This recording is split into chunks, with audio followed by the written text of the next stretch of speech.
ACTA, Accord commercial anti-contrefaçon. L'appellation est trompeuse. L'idée initiale de l'ACTA est de protéger la propriété intellectuelle au niveau international. Cet accord est censé empêcher la contrefaçon de produits et de marques comme les copies de produits de luxe ou l'usurpation de marques, par exemple l'utilisation d'une marque de voiture célèbre pour des tampons périodiques. Cela sauvegarderait les investissements dans la recherche et le développement de produits industriels, comme les brevets médicaux ou les produits pharmaceutiques.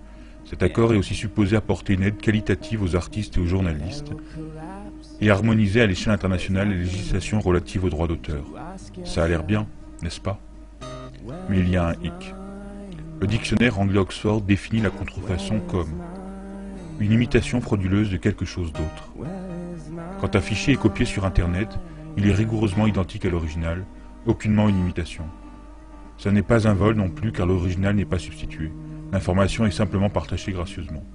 Ainsi la contrefaçon n'a rien à voir là-dedans. Développons. La propriété intellectuelle n'est jamais vraiment définie par l'ACTA. Elle peut désigner des marques déposées, ou n'importe quelle idée ou information qui pourrait à terme être copyrightée, limitée ou criminalisée. Cela va avoir un effet épouvantable sur Internet tel que nous le connaissons à l'heure actuelle. Le texte de l'ACTA recouvre un grand nombre de domaines, il est très complexe et difficile à appréhender. Nous allons donc vous montrer ce qui arrivera à Internet en usant d'analogies avec le monde physique. Imaginons que vous payiez un cours de cuisine. Pendant ce cours, vous apprenez à cuisiner un délicieux poulet frit. Vous rentrez ensuite chez vous et donnez la recette à votre femme. Mais voilà où le bas blesse. Pour ACTA, vous êtes maintenant tous deux des criminels car vous avez partagé cette information gratuitement alors que vous seul aviez payé pour l'acquérir. Les accords ACTA sont clairs.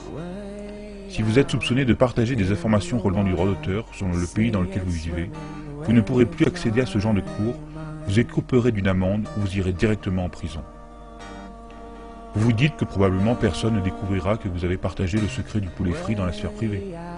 Vous avez raison, avec la loi actuelle, personne ne le découvrirait. Mais ACTA s'y attelle par une surveillance excessive. Toutes vos communications seront enregistrées, et pas seulement les vôtres. Celles de votre famille, de vos amis, tous seront observés par précaution. Bien sûr, vous n'avez pas besoin de vie privée, de droits civiques ou de liberté, parce que vous n'avez rien à cacher, n'est-ce pas? Maintenant que vous connaissez le principe, regardons comment il sera appliqué à Internet lorsque l'ACTA prendra effet. Imaginez votre connexion Internet comme un tapis roulant, circulant dans les deux sens. Le long de ce tapis roulant, des paquets de données vont et viennent, sortant ou entrant dans votre ordinateur.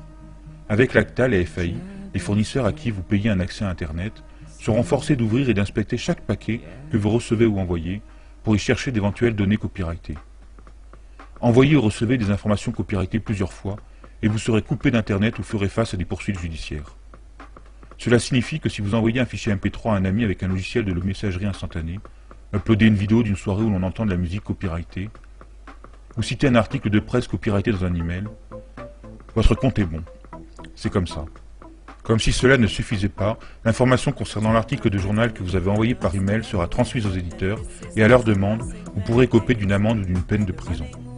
Les FAI seront requis de vérifier qu'aucun contenu copyrighté ni aucun lien vers du contenu copyrighté ne se trouve jamais sur leur serveur. Cela sera fatal pour les sites qui hébergent du contenu généré par leurs utilisateurs, comme de la musique, des photos ou de la vidéo. Comment YouTube ou Twitter pourraient fonctionner avec une telle loi? Internet tel que nous le connaissons est ainsi sur le point d'être détruit. Au moins, vous pourriez penser que l'argent récolté dans tous ces procès profite aux créateurs. Mais les musiciens, écrivains, cinéastes, journalistes, développeurs et chercheurs sont tout aussi perdants, car bientôt tenus de respecter les mêmes règles. Les idées ainsi protégées ne pourront pas être reprises, approfondies ou prolongées. Même des bouts de phrases pourront être copyrightés et soumis à restriction. L'accord dans son ensemble ne profite qu'à une petite fraction de l'industrie, la fameuse mafia des contenus. Les compagnies comme la RIAA et la MPAA qui ont tenté depuis longtemps de résoudre le problème Internet, qui menace leur modèle économique obsolète. ACTA est le résultat de leur action de lobbying auprès des gouvernements qui participent aux négociations. La dernière fuite du document officiel indique que toutes les techniques pour contourner les filtres de contenu et l'infrastructure de blocage seront ainsi déclarées illégales. Le pire dans cette histoire est que tout se fait sous le manteau. Si vous êtes européen, cet accord est élaboré par des individus que personne n'a élus. Vous avez déjà vu où cela a mené YouTube? Des vidéos sont bloquées dans certains pays. Cette protection obsessionnelle contre la copie est également un bon moyen de supprimer les informations dites gênantes. Une fois que tous les filtres internet et les techniques de blocage seront en place, toutes les informations identifiées comme copyrightées pourront être supprimées. Peut-être votre blog critique ou votre compte Twitter, ou la vidéo que vous avez faite sur les élections truquées ou des catastrophes écologiques, ou même les photos de vos chatons. Ok, peut-être pas de vos chatons.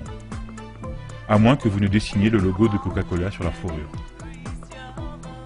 Tout cela semble incroyable pour quiconque aurait jeté ne serait-ce qu'un coup d'œil à la façon dont Internet fonctionne.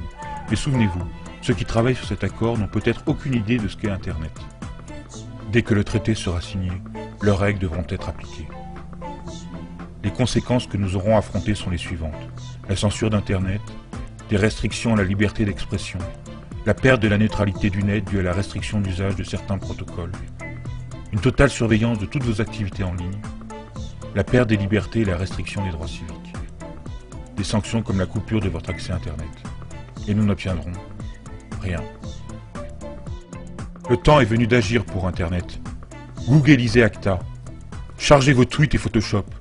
Faites savoir que personne ne déconne avec l'Internet, jusque dans la rue. Stop au Kraken.